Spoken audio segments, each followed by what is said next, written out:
Hi, everyone. It's me, your horticulturist, Patricia Hanbidge, also known by my closest, dearest friends as Patty Plant. Hope you're doing well in all these hot temperatures. I tell you, in the garden, the plants are happy when it's hot, but only if they have enough water.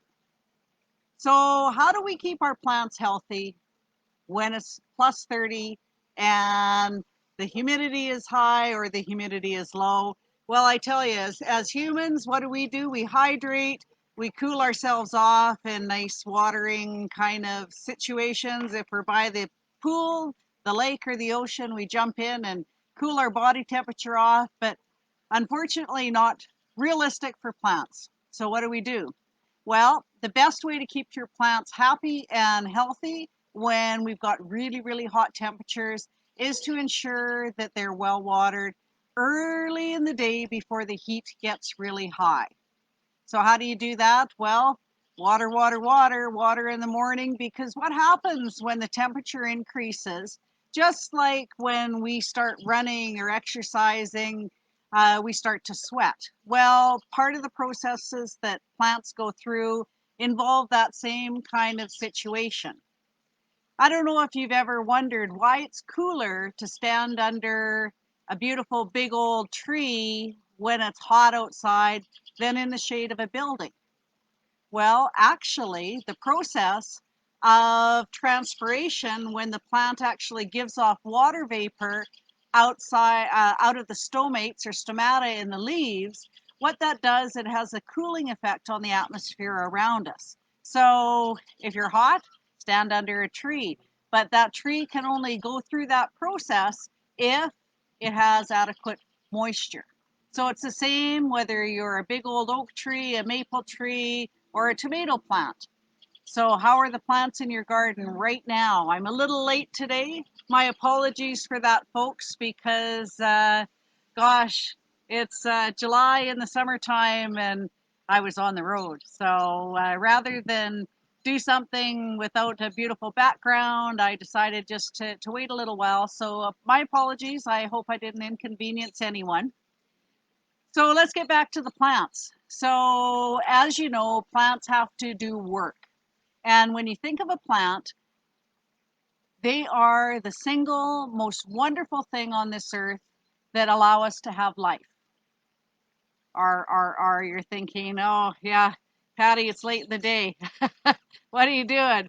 And actually, when you think about it, without plants, we wouldn't have the existence we have because there's nothing else on this earth that can harness the energy from the sun or from lights and change that light energy into useful energy for us that are consumers. I mean, plants are the basis of the food chain, and we all consume everything that plants provide. If you think about it, what kind of products do we use in everyday life? We think of, gosh, what we consume as food. Quite often it's plant based. Even if you're eating meat products or other protein products that maybe you don't think about starting as a plant base, they are, because, well, let's say we're having a nice big barbecued hamburger, and where does that hamburger come from? Well, hopefully it comes from some real nice quality beef or pork or chicken, and gosh, all those animals, they eat plant-based products, or somewhere in the food chain they're consuming plants. So photosynthesis is the name given to the work that plants do. And the factory of plants actually are mostly in the leaves. So the leaves of plants are generally green. And what gives them that green color is a product called chlorophyll. And chlorophyll is that magic ingredient that allows that energy to be captured and converted into energy that we can use in our everyday lives. So when it's hot outside, the plants work harder. When the plants work harder, you think of the chemical formula of photosynthesis, and one of the inputs into that process is water. So if that plant is limiting water, then guess what? It can't do its work.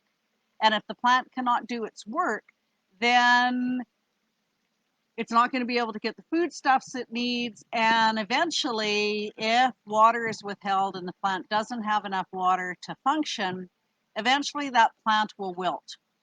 Now, us as stewards of the garden and of plants, if we don't supply that water before the plant gets to the permanent wilting point, or PWP, that wilty plant will never revive.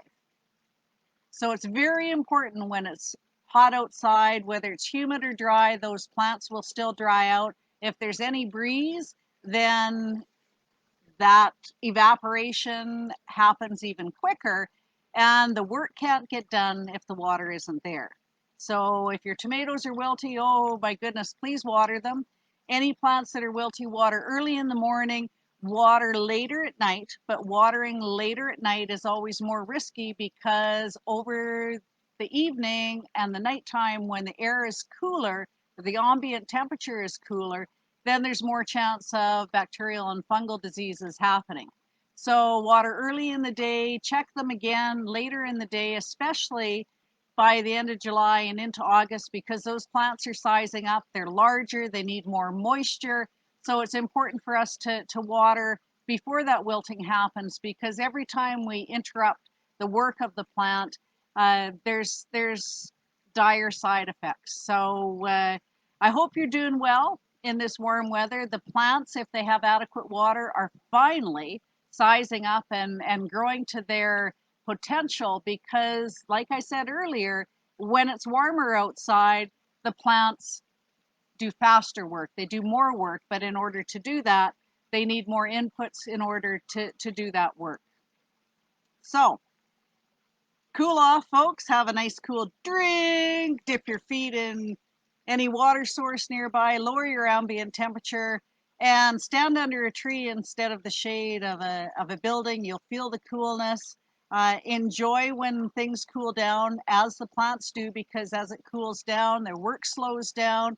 And as long as they have enough moisture, they can continue their work and continue to provide for us. So, sorry I was late today. Thank you for joining me. Until next week, you can catch me on Grow Live once a week. We might have to change some of these times, folks, because it's kind of summer holiday time, and I don't know what you're doing every Wednesday at 1 p.m. Central Standard Time, but sometimes I might be busy, so we might have to change the time. But most definitely, I'll still keep coming to you once a week on Facebook Live, and I'm available any time of the day or night at your convenience on my YouTube channel, Grow.